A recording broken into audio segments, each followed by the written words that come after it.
Former Prime Minister Kevin '07 Rudd, you remember, the one that ousted John Howard, and then for a time seemed to walk on water, then crashed in spectacular fashion, ditched by his own party, with Julia Gillard taking the reins.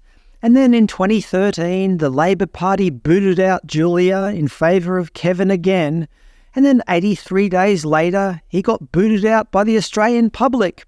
Remember that guy? Well, around 10 years later, he became the ambassador to the United States, and now he's living it up in his giant Washington, D.C. ambassador's residence. Of course, funded by you, the taxpayer. Your money has been spent on very important diplomatic events, such as pride parties.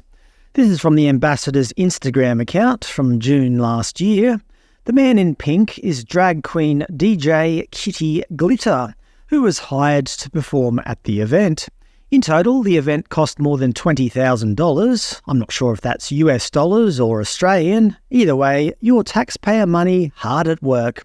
And here's another one from June this year. You can never have too much taxpayer-funded pride. What's that old proverb? Pride goeth before a fall?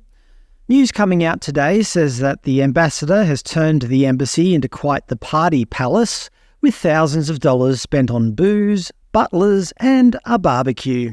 Don't worry, invoices released by the Department of Foreign Affairs show the barbecue only cost around $15,000. Union Secretary Sally McManus attended the ambassador's residence during her time in Washington, having afternoon tea costing around $1,700.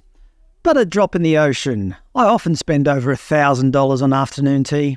Noting that a DFAT spokesman said that hosting events that draw attendance from diverse, influential stakeholders is a core part of diplomacy and advancing Australia's policies, priorities and interests.